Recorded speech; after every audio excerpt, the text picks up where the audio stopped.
Good evening, everyone. I'm Gülsüm Karaman, and it's an absolute pleasure to be your host for tonight's launch event of the EPD-Net project.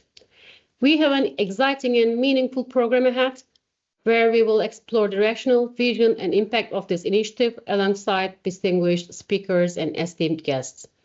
We will begin with the rationale behind the project, and to do so, I will soon invite Dr. Alper Çabuk, the project coordinator, to deliver his welcoming speech, where he will share the story and motivation behind the EPD-Net.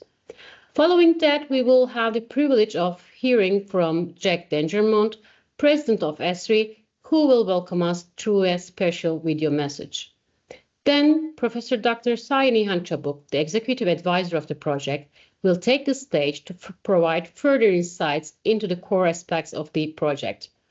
Later in the evening, we will connect to New Zealand, and we will be honored to host President of the International Federation of Landscape Architects, Dr. Bruno Marques, to deliver his speech.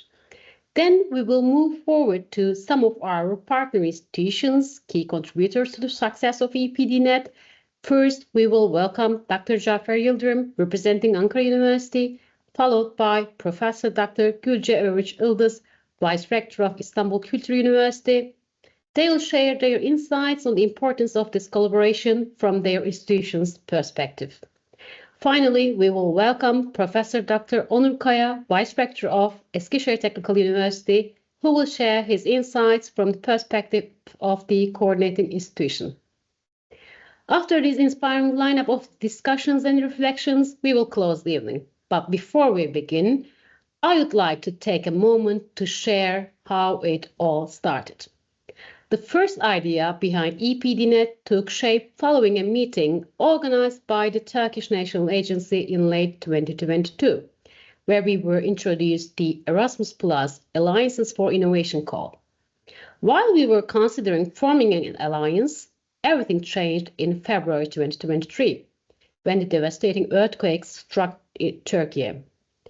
Witnessing the urgent challenges that emerged in the aftermath of the earthquakes, Dr. Çabuk and many of us were driven by a strong motivation, not just to understand the problems, but actively seek solutions through innovation, collaboration, and research. This very motivation shaped the foundation of this project, an initiative that stands today as a testament to how expertise, dedication, and a shared vision can come together to address real-world challenges. Before we begin with our speakers, I invite you to take a moment of reflection. In early 2023, devastating earthquakes shook Turkey, leaving behind not only physical destruction, but also deep emotional and societal scars. The resilience of the affected communities, the solidarity that emerged, and the urgent need for sustainable recovery solutions have profoundly shaped the motivation behind this project.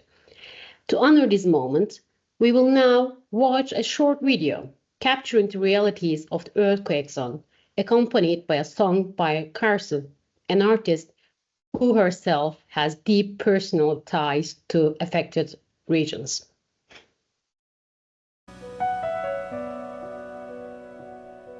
On February 6, 2023, Turkey faced one of its most devastating natural disasters. Two powerful earthquakes measuring 7.7 and 7.6 in magnitude struck Kahramanmaraş region, severely affecting 11 provinces. Entire cities crumbled, thousands of their lives lost. Millions were left without homes. Among the hardest hit areas was Hatay, where the destruction was immense. The video you are watching now, prepared by Anadolu Agency, capturing the scale of this tragedy, juxtaposing scenes from Hatay before and after the disaster.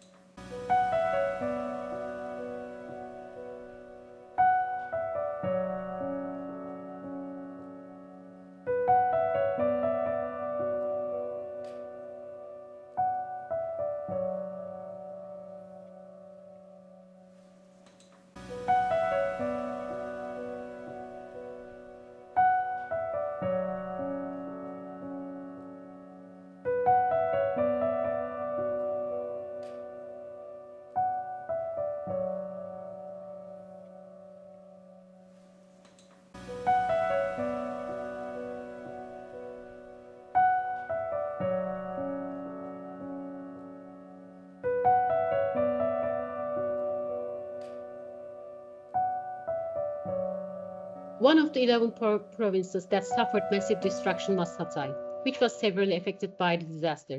Dutch-Turkish single Karsu also lost 10 family members in this tragedy. The last message her cousin left before she could no longer reach her was a heartbreaking question: "Where are you?"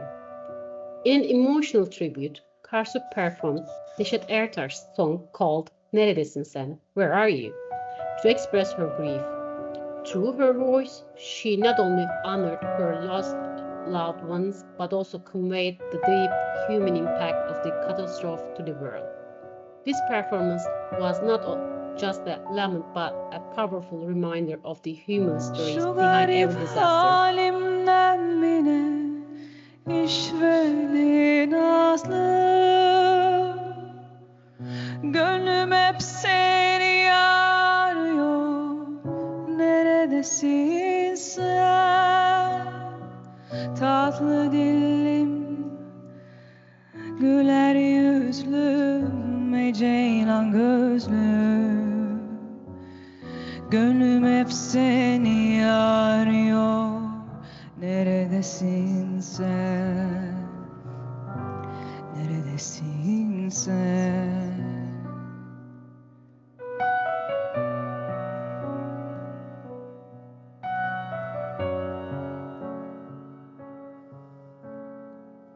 Ben ağlarsam ağlayıp, gülersem güler, bütün dertlerim ağlayıp gönlümü biler. Sanki kalbimi bilerek yüzüme güler. Gönlüm hep seni arıyor. Neredesin sen? Neredesin sen?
Now that we have set the stage for tonight's discussions, it's time to hear from someone whose vision and dedication have been instrumental in shaping this project.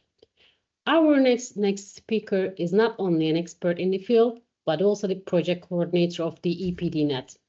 He was among the first to recognize the need for a strategic, collaborative approach to planning and architecture in the aftermath of the February earthquakes. Ladies and gentlemen, please welcome Professor Dr. Alper Çabuk. Thank you, Gülsüm. Hello, everybody. The city you saw in this video is the city where I was born.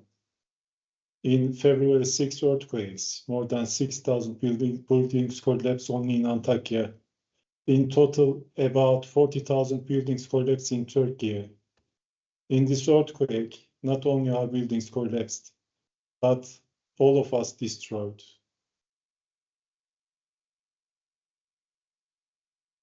Well, I'm Alper Çabuk. I'm the project coordinator of this project. I think most of you already knows me. But anyway, I would like to introduce myself briefly.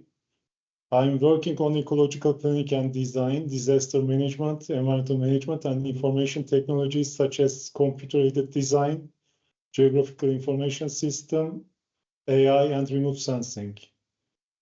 I'm the former Dean of Faculty of Architecture of Design of Anadolu University, and I'm the former Vice Rector of Eskişehir Technical University. Nowadays, I'm the Director of Earth and Space Sciences Institute of Eskişehir Technical University. On the other hand, I'm the Chairperson of Planning and Design Accreditation Board of Turkey. The meaning of this project for me is the project is a symbol of never giving up against the challenges. And also I wish this project will be a hope for vulnerable communities around the world. With this project, we will try to create a world where disasters do not threaten us. Let's make it happen. Are you ready to be part of the solution? If yes, welcome to the journey.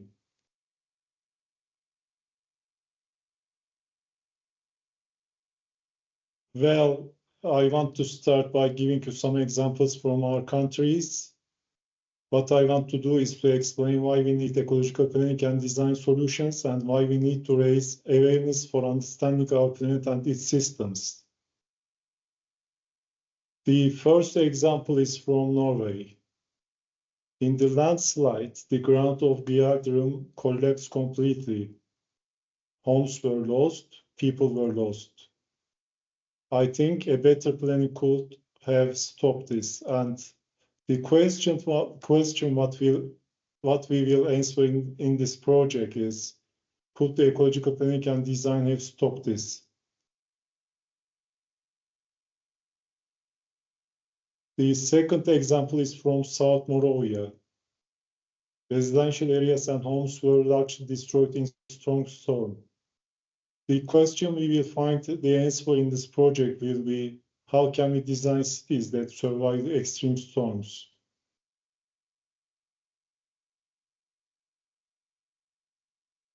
The other example is from Spain. The forest of Valencia burned, the green turned to gray, trees turned to ashes. The question to be answered in this project is, how can we protect forests from fires with ecological approaches before it's too late?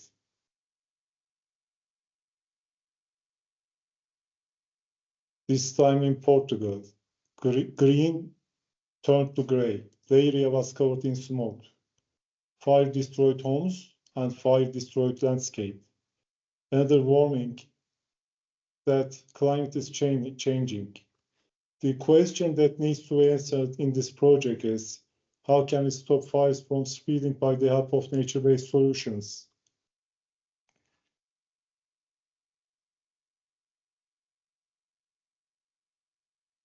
In 2022, 10,000 people died because of the extreme heat in France. In 2023, another 5,000 people died. How can we be part of a solution against climate change is the question to be answered in this project.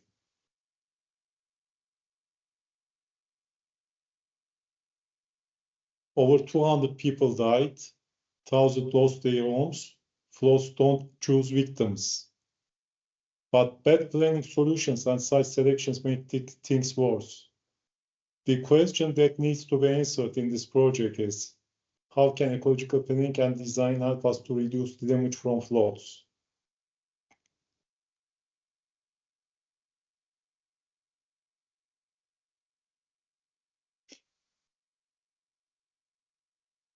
My country is in pain. More than 50,000 people died. There are many questions that this earthquake left behind for us to answer. Could disaster resilient planning have saved the people of my country? Or why some of the buildings collapse while others stay strong? The question we will find an answer will be, how can we use ecological approaches by site selection to reduce the damage of the earthquakes?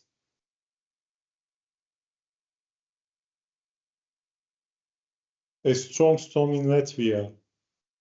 Trees fell, power was lost, homes were damaged. The first question we will answer in this project is, how can we prepare our cities for the effects of the climate change? The other question is, will we be ready for the next time?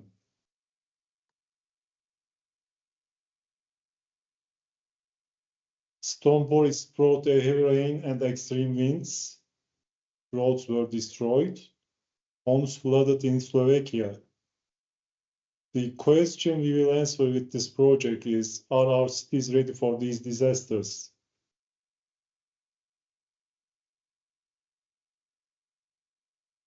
COVID-19 is a disaster we could not see. Streets were empty, people were sick, businesses closed. The question we will answer in this project will be, what did the pandemic teach us being prepared for the unexpected? Now, I want to talk about my idol. He is Ayım Makark.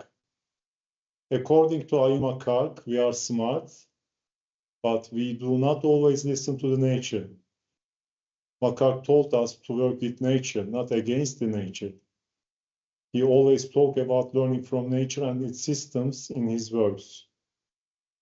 The questions we will answer for this purpose is, what can we learn from nature to build more resilient and sustainable cities and communities? And can we solve the problems of the planet by using nature-based solutions?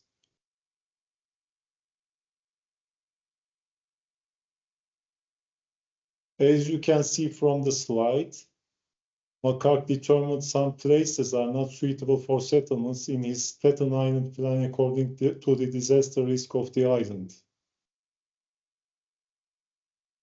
Many years later, disaster proved him right.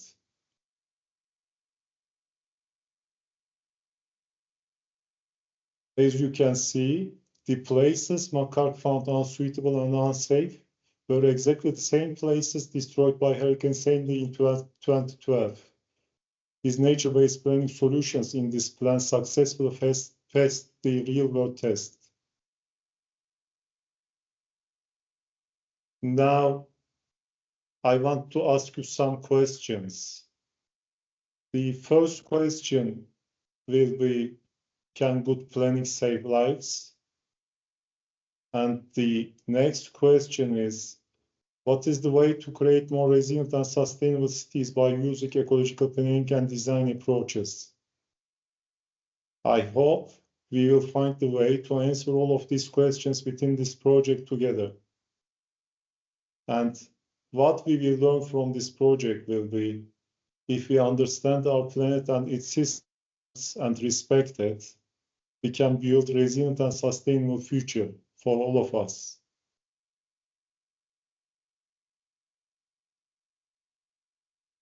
I think all of you want a world where disasters do not kill people and the cities do not harm the nature. This is why we are here today. This is why we need to think differently, and this is why the EPD-Net project exists. The last question I will ask you for today is, are you ready to be a part of change? If yes, welcome to the journey of change. Thank you very much for being with us.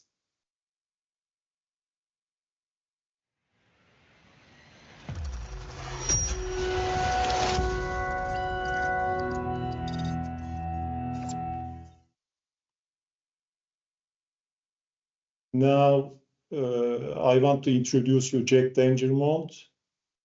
He is the founder of one of our partners, ESRI. When I first met him, I told him he is my idol. He told me not idolize him, but to idolize Makark. His book, Power of Where, is a modern-day version of Makark's book, Design with Nature. Jack is not with us today, but he sent us a video message that will help us to understand the background of this project.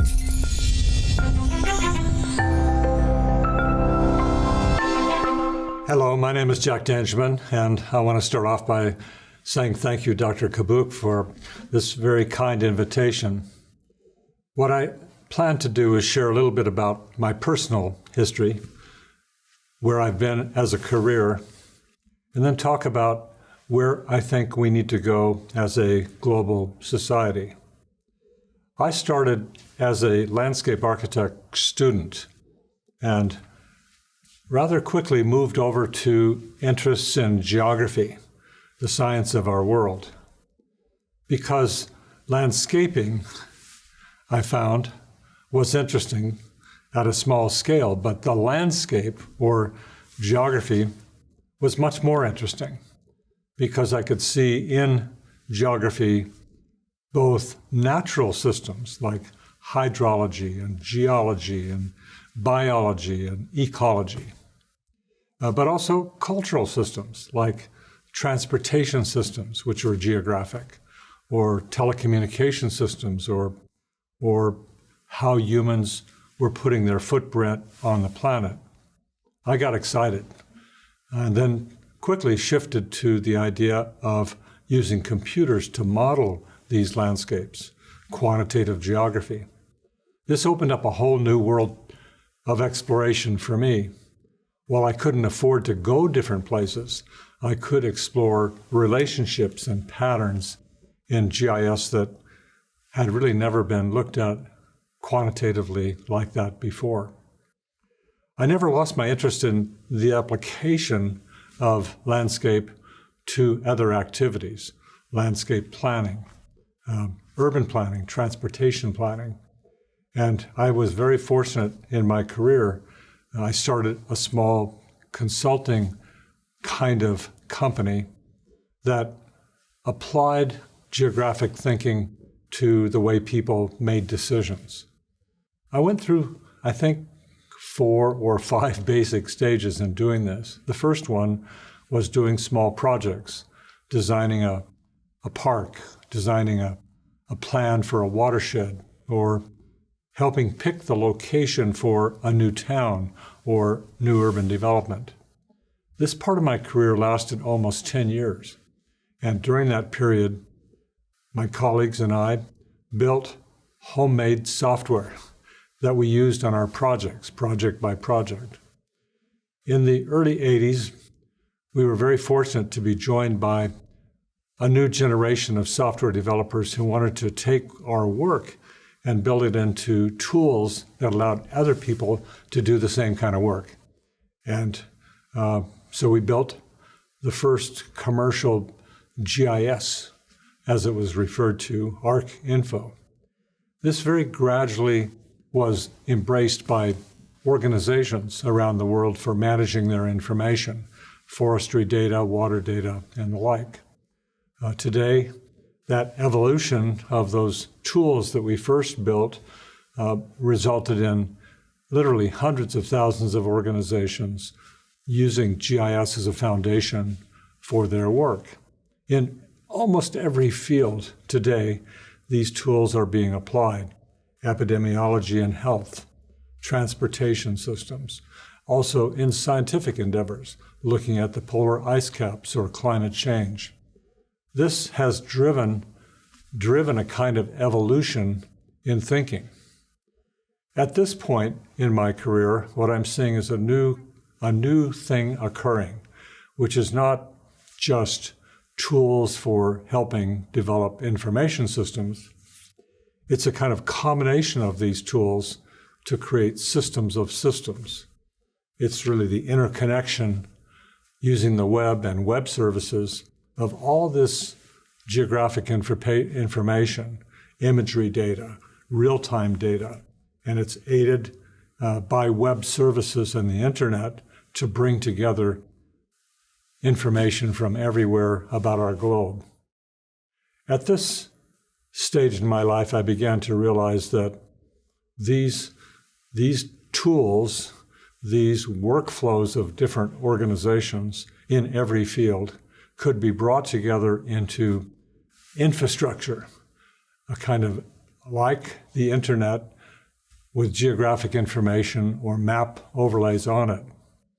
So this science, the science of geography, together with computing and computer-generated maps, are introducing to society a new language.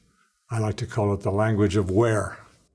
And these maps and the analytics behind them are all telling stories. Sometimes they're very focused stories. Sometimes they're very broad, global stories. The stories of climate, for example, and its impact on our world. Sometimes it's just a story about where best to locate a store or a fire station or a healthcare clinic. Today, somewhere between 4 and 5 billion computer-generated maps are being created on things like the ArcGIS Online. And each of those stories is guiding human activities. In concert, it's a kind of infrastructure. I like to call this computer mapping revolution a revolution in creating better understanding of everything. Geography, I like to describe as everything we know. And this new technology with GIS is making everything we know, all physical, all economic, all environmental information, available to everyone. It's allowing us to create a new language and a new generation of understanding.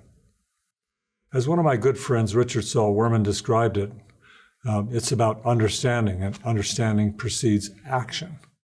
So this revolution that's occurring quietly, almost in the background, is creating a revolution in understanding, in driving better systems thinking, in driving more rational decision-making. It's almost hidden, however, from normal people, the public's understanding. There are several million GIS professionals who are building this understanding and supporting the way that we plan and make decisions about our future. Now, AI is beginning to become infused with it, helping us understand even richer relationships, even forecast the future in ways that we could not have imagined ourselves. It's not going to take over. It's just another set of tools to help guiding where we're going. Now, at the same time as this amazing evolution of innovation has occurred in my lifetime, we are also seeing another side of innovation. Human innovation has really defined how we live today. Innovations in computing and electricity and telecommunications and automation of all types. This evolution of human innovation has meant that our lives materially and in other ways are better than our parents or our grandparents. So seeing this in perspective, the ongoing evolution of innovation in human history over the last 500 or even 5,000 years is resulting in a civilization that's unparalleled. But there's also unintended consequences as we look at it in context of the world's environment. We are losing it. We are losing our biodiversity. We are ruining we're setting into an imbalance things like with climate change, fires, loss of life at a massive scale. So this is not sustainable, that's my sense. It's not been sustainable for perhaps my entire life. We now must act quickly. This is not a political thing. I would say climate change is really not politics. It's a massive, unanticipated consequences of all of our collective human progress. So what can we do about this? It's a sobering thought. We can individually try to live our lives more efficiently, cut down on carbon use, recirculate, not pollute, deal with plastics, all of these issues. But fundamental to all of them is we have too many people on the planet. We must desperately, collaboratively look to slowing population growth and lowering population and its input. We, as a collective society globally, must address the issues of protecting nature effectively. And this is where you in this audience are so important. You and the work that you do and also how you do this work, leveraging all of this new understanding and information, will be critical to looking to how we can turn it around. Our best science must be employed. Our best technology must be employed. Our best design or creative design thinking must be deployed. And also we must have an intention to do this collaboratively together, or it won't work. Today, we are seeing political winds which would suggest the separation of our societies into factions going backwards. This is not going to help us deal with these big challenges. And yet, they're here. How can you really address this? My suggestion is build friendships, build networks, build collaborative, bottom-up, open, transparent, democratic-driven relationships that can design a better future. This is our great hope, ladies and gentlemen. And I have spent my life watching this evolution occur.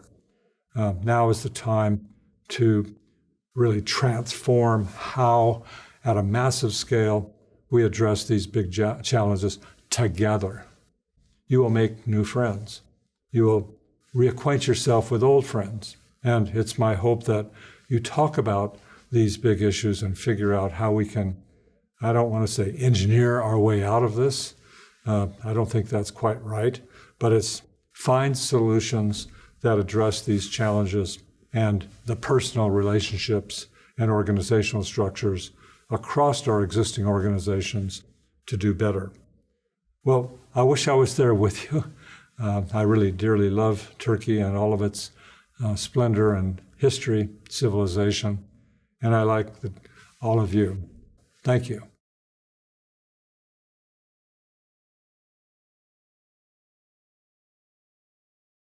We are grateful to Mr. Dangermond for his inspiring message.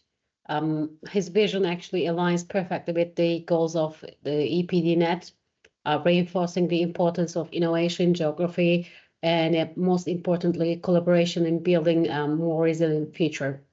Before we continue, I'd like to take a moment to remind all our viewers that we have prepared a short survey for you.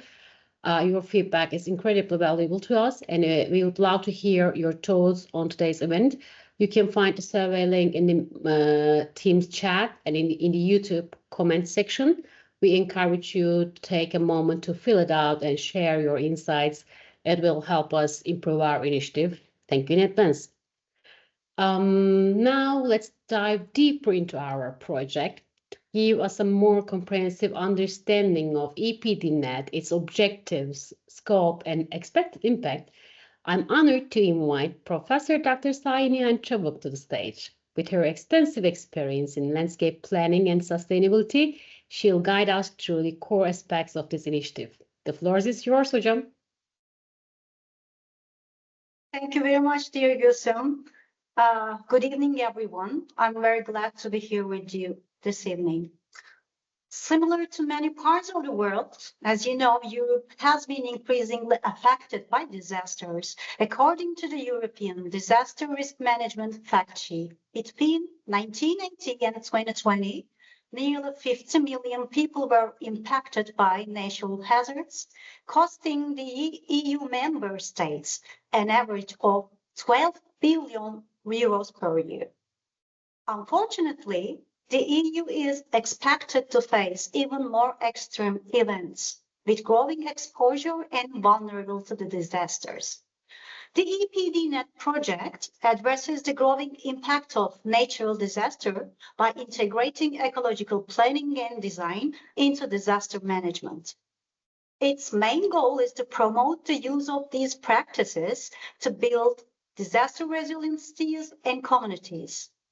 To support this aim, the project will establish a learning network and develop adaptive AI-supported training modules to enhance planning and design processes in disaster management.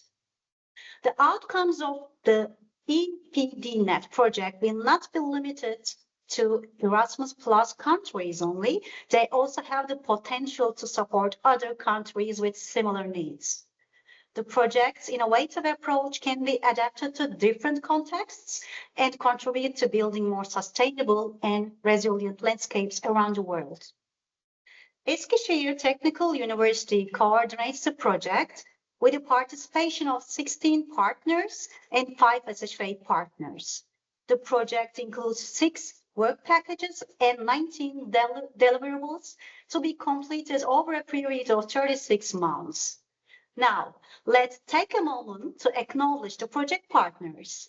Eskişehir Technical University, Harran University, Ankara University, İstanbul Kültür University, Çukurova University, Technical University of Ostrava, Latvia University of Life Sciences and Technologies, Slovak University of Agriculture in Nitra, Mendel University in Brno, Norwegian University of Life Sciences, Asociación de Investigación de la Industria del Juguete con Exasiapines, AIHU, Başarsoft, ESRI Türkiye, Previform, Netcat, International Federation of Landscape Architects, Chamber of Turkish Landscape Architects, Latvian Association of Landscape Architects, Design and Planning Accreditation Board, Turkish Health Cities Association,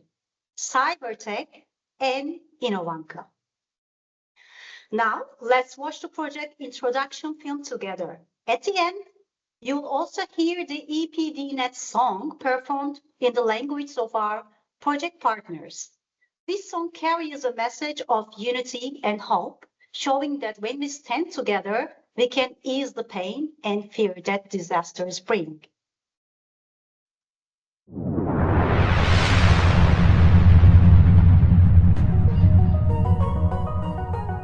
Cities are exciting places. Cities are where we build our future. But cities and our communities are also vulnerable. Disasters like earthquakes and floods can cause big problems. EPD-Net is here to help. EPD-Net uses interactive and innovative tools to teach about ecological planning and design for disaster management. EPD-Net wants to make cities safer, sustainable, and resilient. It helps us understand disasters by understanding our planet and its system. It also teaches us how to prepare for disasters by using ecological planning and design approaches to be adaptive with our Earth and its systems. With EPD-Net, we can build a more resilient future. Natural disasters are happening more often. They are also becoming stronger. These disasters cost lives and also cost money. In the last 10 years, disasters have cost trillions of dollars. Millions of people are affected by disasters every year. Disasters destroy homes and businesses. They disrupt our lives. We need to be ready for disasters. Disaster management is no longer optional, it is essential. EPD-Net stands for Educational Platform for Disaster Resilient Networking. This initiative is dedicated to fostering a culture of preparedness and resilience in communities around the world. It is a project that brings people together, encouraging collaboration and mutual support among diverse groups. It uses technology and education to empower individuals with the ecological knowledge and technological tools they need to learn managing disasters effectively. EPD-Net has a clear mission. It aims to create a safer, more resilient world by leveraging the power of education and technology. EPD-Net wants to reduce the impact of disasters, ensuring that communities can withstand and recover from adverse events more effectively. It focuses on 4 key areas to achieve its goals. It wants to improve disaster preparedness by teaching people about ecological approaches for disaster management, so that everyone knows what to do before, during, and after an emergency. For this purpose, it focuses on developing a smart training module that provides AI-powered, interactive, and adaptive learning platform for everyone according their needs. It wants to enhance green, digital, and resilient skills against disasters, equipping professionals with the necessary knowledge to tackle climate-related and disaster risks. It wants to fostering international collaboration, creating a transnational learning network that unites academia, NGOs, public institutions, industry experts, community, and all other stakeholders. It wants to drive innovation in disaster-resilient planning, integrating deep tech solutions like GIS, AI, and remote sensing to improve urban resilience. We are joining hands for a safer future. EPD-Net is a collaborative effort led by Eskişehir Technical University as the project coordinator, alongside 22 distinguished partners from across Europe, including universities, research institutions, technology providers, and NGOs. EPD-Net is a team effort. It's a collaborative initiative that brings together a wide array of talents and resources. Many partners are working together. These partners come from different sectors and bring unique skills to the table. Universities, vocational education and training institutions, research centers, NGOs, SMEs, large enterprises, government agencies, accreditation agencies are all involved. Each plays a crucial role in the success of the project. Each partner brings its own expertise. This diversity of knowledge and experience is what makes EPD-Net so robust. Some partners are good at technology. They focus on developing innovative solutions and tools. They are developing the EPD-Net platform. This platform is designed to enhance communication and coordination and for learning and teaching purposes. Other partners are good at education. They are responsible for creating comprehensive learning materials. They are creating learning materials. These materials help educate and train individuals on various aspects of disaster preparedness. And some partners are good at disaster response. They bring practical, on-the-ground experience to the project. They are making sure that the project meets real-world needs. By combining these diverse strengths, EPD-Net aims to create a safer future for everyone. We will shape tomorrow together with the outcomes and impacts of EPD-Net. EPD-Net will be implemented through a structured approach divided into 6 work packages. Those are project management and coordination, needs analysis and research, development of smart training module, pilot testing and implementation, dissemination, sustainability. EPD-Net will have a big impact. By fostering collaboration and innovation, it will bring about significant positive changes in how we prepare for and respond to disasters. EPD-Net will serve as a central hub for all disaster-related information, making it easily accessible to everyone. This will be a one-stop shop for ecological planning and design for disaster management.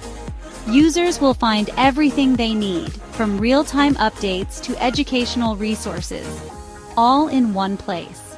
Project will provide an innovative AI-powered training platform for urban planners and disaster risk managers, a knowledge-sharing network across academia, industry, policymakers, community, NGOs, and all other stakeholders. New skill development frameworks for green and digital transformation, and a long-term sustainable model for ecological planning and design for disaster management education. EPD-Net is more than just a project. It's a movement towards a more resilient Europe and a sustainable world. We invite policymakers, educators, industry leaders, academicians, professionals, students to join us in shaping the future of ecological planning and disaster resilience. We all be a part of building resilient cities and communities.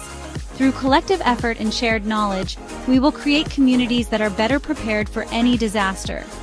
Join EPD-Net and help us make a difference. Together, we can shape a safer, more resilient future for everyone. Stay connected with us through our website and social media channels for updates, upcoming events, and ways to get involved.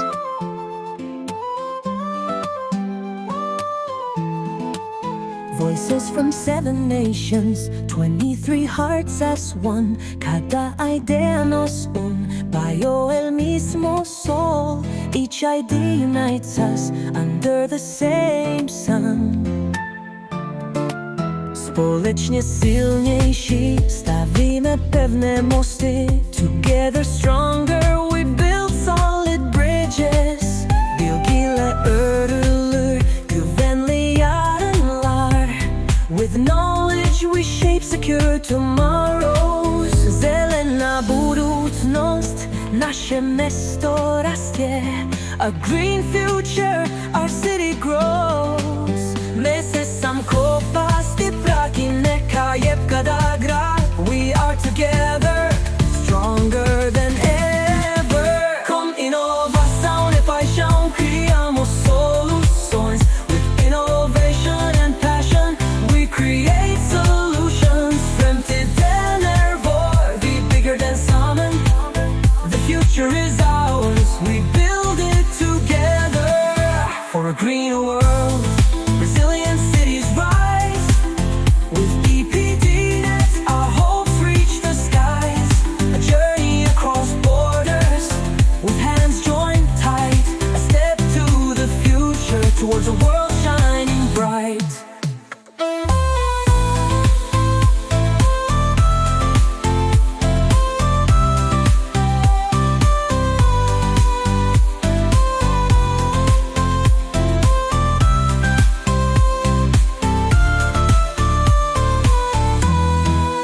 For a greener world, resilient cities rise. With EPD-Net, our hopes reach the skies. A journey across borders, with hands joined tight. A step to the future, towards a world shining bright. For a greener world, resilient cities rise. With EPD-Net, our hopes reach the skies. A journey across borders, with hands joined tight. A step to the future, towards a world shining bright.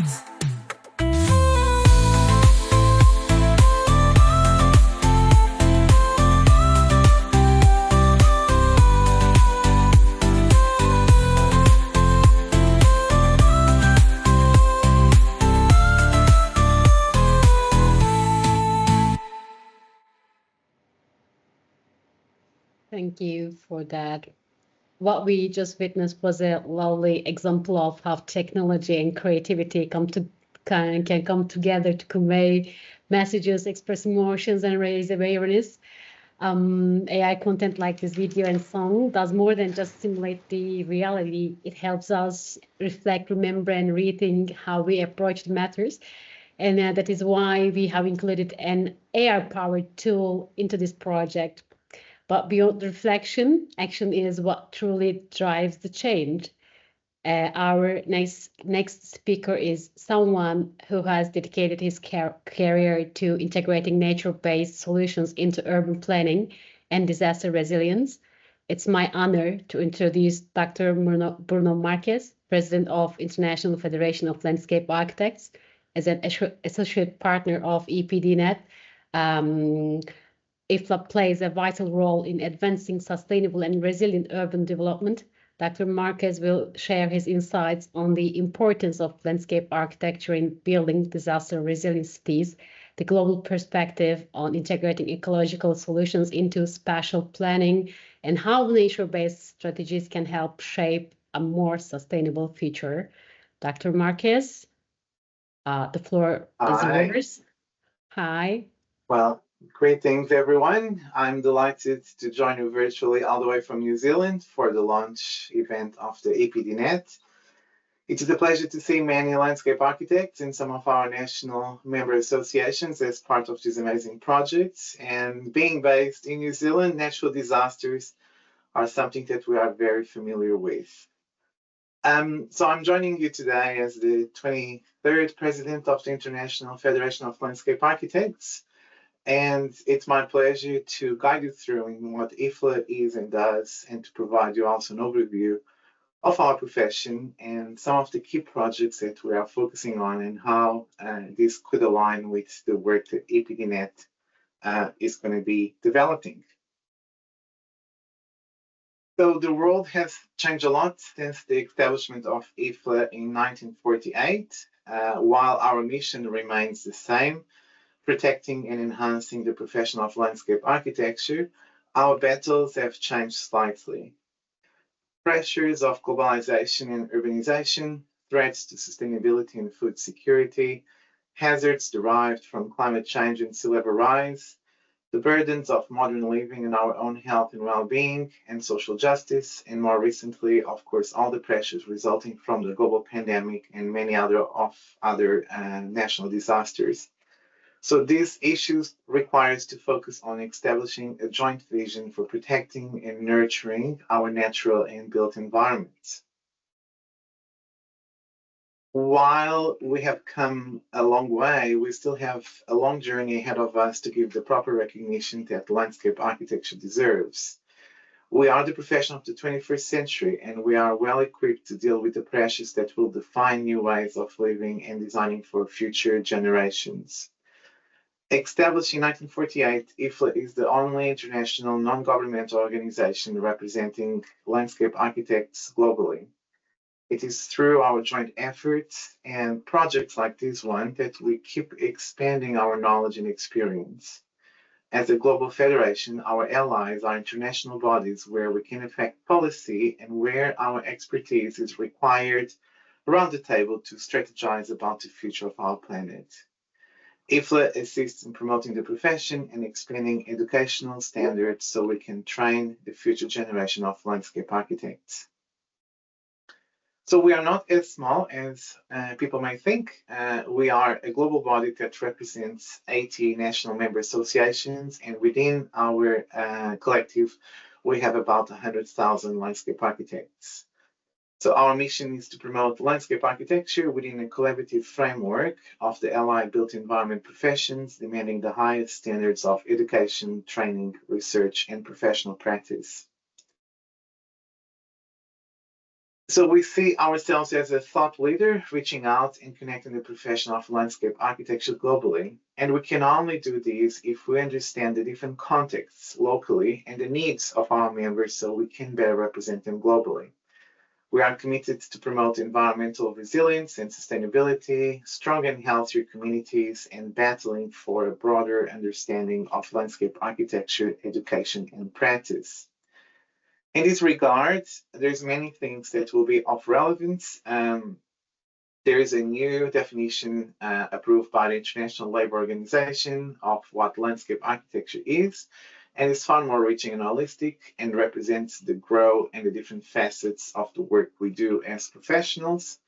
There is also a new global educational and recognition program that was launched 2 or 3 years ago.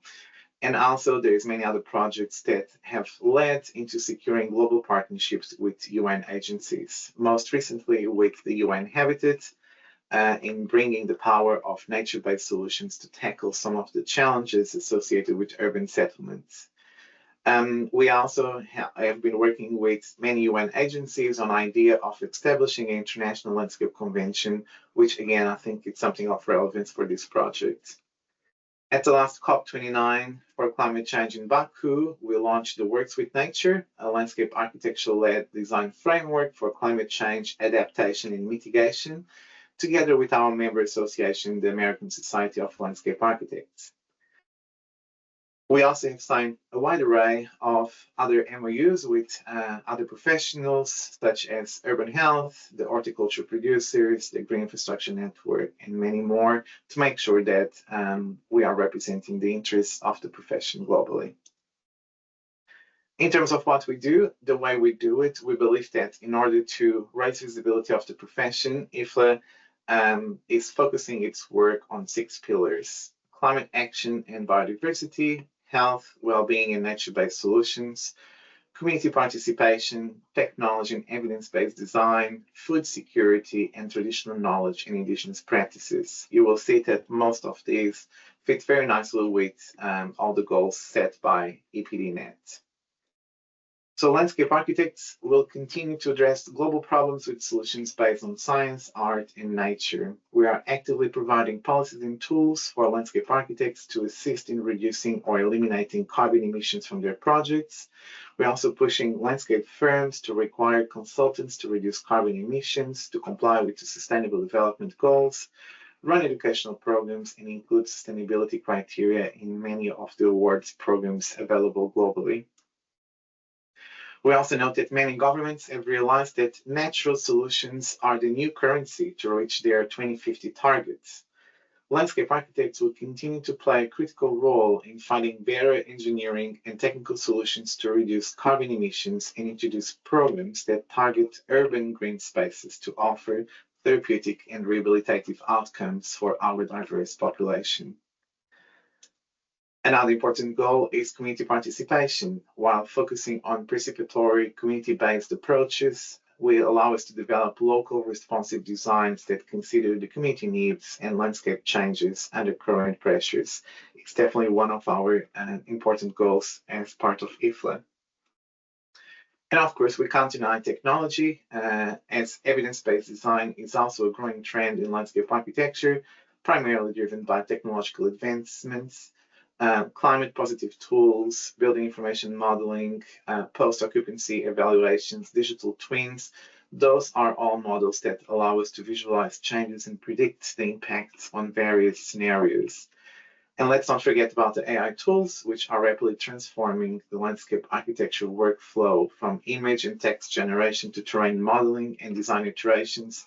AI will allow us to automate some of the tasks that are very important to us as landscape architects. Food insecurity, we know that affects countries globally, with 1 citizen in 6 in many of our OECD countries being food insecure. So addressing food insecurity is vital for making cities more livable and inclusive, contributing to a sense of community. And again, this is another important topic. When disaster appears, food tends to be one of the key issues for our communities. So landscape architects are tasked with thinking about innovative solutions to increase resilience in food production. And finally, traditional knowledge and indigenous practices is considered to be a cumulative body of knowledge and practices related to the natural environment of a specific geographic area developed by people over generations.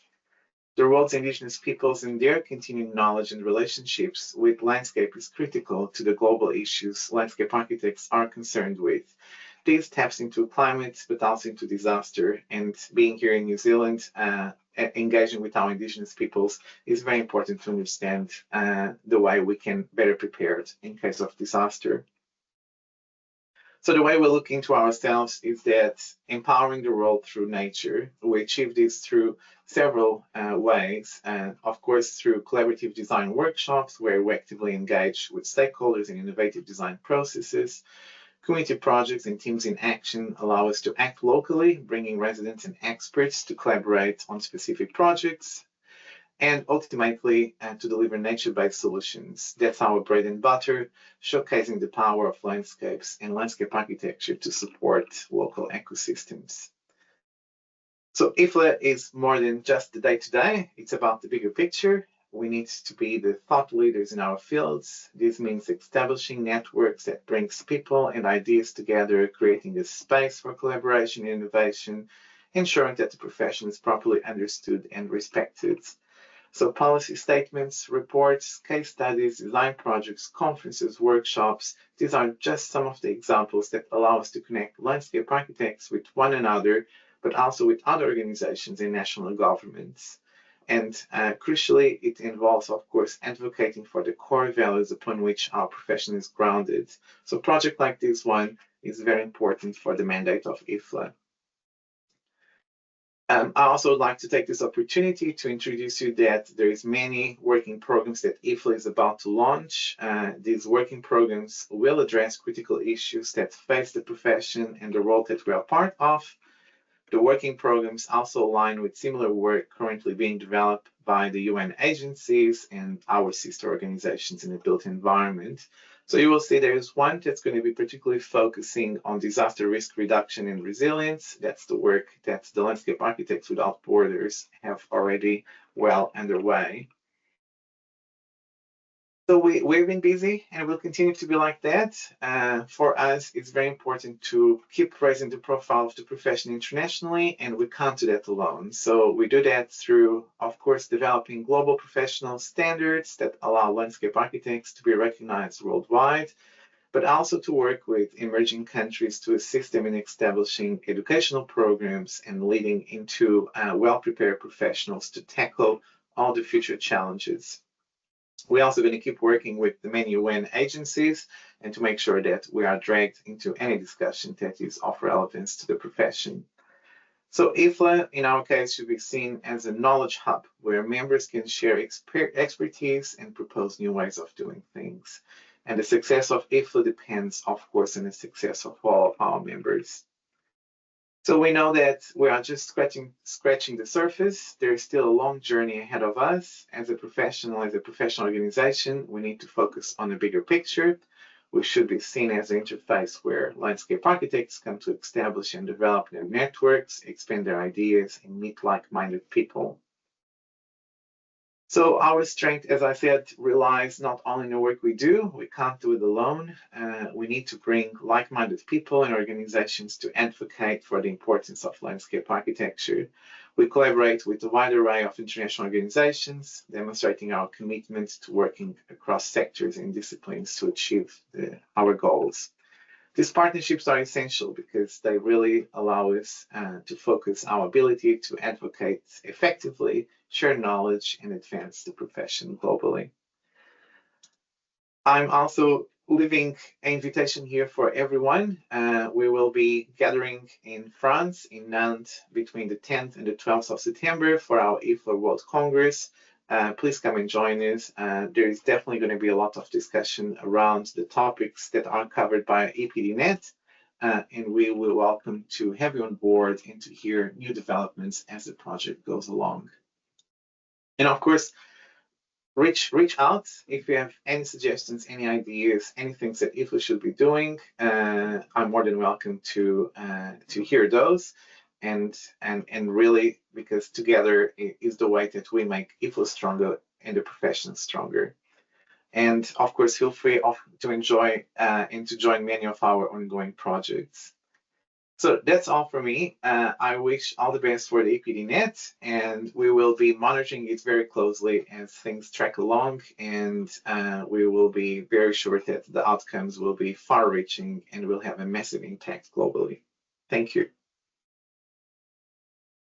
Thank you, Dr. Marques, for your contribution to tonight, or to this morning in your case, I guess. IFLA is an invaluable member of the EPD-Net consortium. As we continue our presentations on the significance and impact of the project, it's essential to hear from the experts and policymakers at our partners. Our next speakers are from Ankara University, Associate Professor Dr. Cafer Yildirim, Director of the International Relations Office, and Professor Dr. Kaan Orhan, Vice Rector and the Dean of Research at Ankara University. Their insights will shed light on how initiatives like EPD-Net can contribute to the internationalization of higher education, vocational education in higher education level, and global economic networks. Please join me welcoming them. Dr. Yildirim, Dr. Orhan, the stage is yours. Hey, thank you very much. Let me begin with a short introduction, then I will leave the word to Dr. Yildirim. So, distinguished guests, let me begin by expressing my sincere gratitude to all of you for your participation and dedication to this important initiative. So, in my understanding, actually today marks the beginning of an important and a meaningful journey that embark upon together with all these project partners. So, through this European project, so I believe that we are taking a significant step forward towards our goal of creating more resilient, secure, and also sustainable cities for future. As all of you know, that ecological planning and design and adaptive disaster management, especially in Turkey, and also sustainable urbanization policies are crucial and critical for addressing current and future challenges faced by our cities. So I'm very confident that through our collective efforts and innovative approaches, we will tackle the pressing issues facing our urban environments. Additionally, as Ankara University, that is proud to assume the responsibility for the digital educational infrastructure within the framework of the European University Alliances, and we will be very happy and we will manage to contribute significantly to the digital transformation and educational resilience of our project. So collaboration and also knowledge sharing and innovation are key pillars of this project, which I believe. So together we have the capability to develop resilient solutions and to enhance the urban sustainability. So once again, I would like to extend my sincere gratitude to everyone who has contributed to making this initiative possible. And I will be very looking forward to have this productive discussion and meaningful outcomes. And I would like to thank you very much. Now I'm leaving the word to Dr. Yildirim. Thank you so much. Distinguished project coordinators and professor researchers and all partners from Europe, we are happy to be part of this project, this valuable project. First of all, and for me, this project is very valuable for me because I started to work with Professor Alper Çabuk and Muammer Tün when I was started to work as a Turkish Red Crescent director in Eskişehir. So we have worked about the resilience among the universities, researchers, education, and NGO also. On behalf of Ankara University, we are very motivated to be part of this project as for creating new innovation, AI tools, and come together for future opportunities with strong collaboration. So we are very thankful to this project idea and this consortium. Thank you so much. Thank you, Dr. Yildirim, Dr. Orhan, for your insights. Now it's my pleasure to introduce another distinguished academic leader who has been at the forefront of higher education research and institutional development. As a Vice Rector of Istanbul Kültür University, Professor Dr. Gülce Övriç Yıldız brings a wealth of knowledge and leadership experience in advancing academic excellence. Tonight, she will share her thoughts on the matter.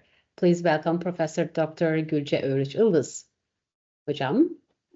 Thank you for your kind words. Dear EPD-Net Project Management Team, dear partners, dear stakeholders, and esteemed guests. As we all know, Turkey as a country situated in a seismically active region and vulnerable to various natural hazards, such as earthquakes and floods, and faces significant challenges in disaster management. And in response to these challenges, the EPD-Net project emerges as an innovative initiative, bringing together Europe's leading academic and sectoral organizations to integrate ecological planning and design into disaster resilience strategies. And this ambitious project, supported by the Erasmus Plus program, is a collaborative effort involving 22 stakeholders from 7 countries. At its core, EPD-Net aims to enhance the sustainability and resilience of the cities and communities by leveraging advanced technologies such as geographic information systems, remote sensing, and artificial intelligence in ecological planning processes. And by integrating these cutting-edge tools, the project aspires to develop more effective, data-driven solutions for disaster preparedness and response. And as the Vice Rector of Istanbul Kültür University, I would like to extend my sincere congratulations to our academic staff from the Faculty of Architecture and all project partners. I believe your dedication to this initiative is commendable, as it not only strengthens disaster resilience strategies, but also contributes to addressing the evolving needs of both society and industry. I really look forward to the impactful outcomes this collaboration will bring, and wish all of you great success in this vital endeavor. Thank you. Thank you, Dr. Yıldız, for your words. To conclude this part of the event, we now turn to a key figure at Eskişehir Technical University, where EPD-Net is based. As an institution deeply committed to innovation and global collaboration, ESTU plays a vital role in making sure that the projects like this one reach their full potential. It's my great pleasure to invite Professor Dr. Onur Kaya, Vice Rector of Eskişehir Technical University, to the stage. He will share his thoughts on how this project will impact ESTU and beyond. Please give him a warm welcome. Hocam. Thank you, Gülsüm Hocam. Dear colleagues and distinguished guests, it gives me great pleasure to welcome you all to this significant event on behalf of Eskişehir Technical University as the coordinating university of the EPD-Net project. First of all, I would like to thank to every one of our stakeholders and partners for starting this journey with us. Your cooperation and dedication to this project is invaluable, and together we hope to help to create a more resilient and sustainable future. Actually, my hometown, Adana, is also one of the cities that has been affected by the earthquake in 2023, and I have observed the devastating effects of disasters firsthand. Thus, I see this project very important and very valuable to create disaster-resilient and sustainable communities for the future. Our university, as you all know, is located in the heart of Eskişehir, which is a city known for its vibrant academic, cultural, and youthful spirits. Eskişehir Technical University has long been committed to excellence in teaching, research, and innovation, and our university constantly promotes innovative scientific discoveries and gives students a dynamic and creative learning environment with 6 faculties, 3 vocational schools, 1 language school, 1 graduate institute, 2 research institutes, and 8 research and application centers spread over 3 campuses. Furthermore, we reflect our dedication to worldwide involvement by proudly running Hasan Polatkan International Airport, facilitating international connection via regular international flights. And being a university with strategic vision centered on internationalization, we think that solving world problems requires cooperation across boundaries.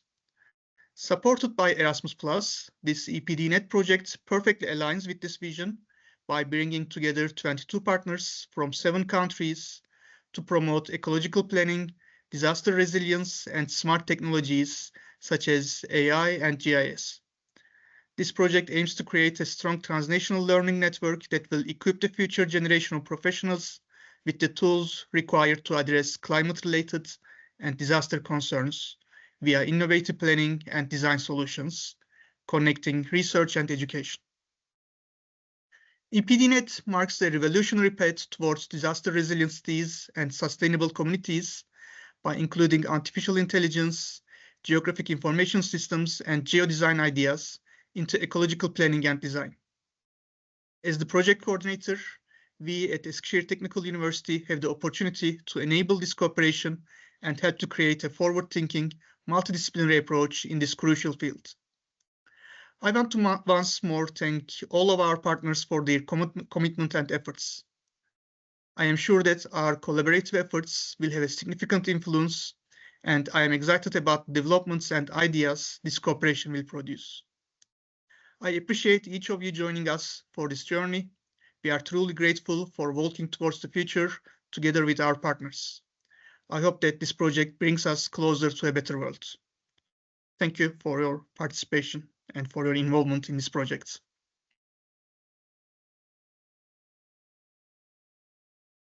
Thank you, Dr. Kaya, for your contribution tonight. With that, we conclude the formal presentations of the evening. We hope these presentations have given you a deeper understanding of the project, its purpose and potential. As we move forward, let's continue to engage, collaborate, and build towards a more resilient and sustainable future together. Before we close, I'd like to remind you again that we have this little survey shared on the chat box here and comment section on the YouTube. And we would greatly appreciate if you could take a moment to share your thoughts using this survey. As we come to the end of this meaningful and, for me at least, inspired evening, I want to take a moment to thank each and every one of you, our distinguished speakers, esteemed guests, and dedicated team members for being here tonight, for contributing to the launch of EPD-Net project. Tonight, we explored the vision, motivation, and impact of this project, heard from remarkable experts, remarkable partners shaping this consortium around this shared vision, and reflected on the challenges that led us to this initiative. More importantly, we reaffirm our shared commitment to innovation, resilience, and collaboration in the fields of landscape planning, landscape architecture, and disaster recovery. EPD-Net is not just a project, it's a collective effort, as we have seen tonight, to create sustainable solutions for the future. But this is only the beginning. Indeed, tomorrow we will have the kickoff meeting amongst partnership. And so the real work starts now. I have no doubt that together we will make a lasting impact. Once again, thank you, everyone. Thank you for your participation, your insights, your support. So let's continue to walk towards a more resilient future together. Wishing you all a wonderful evening or a morning. Thank you. So this is it.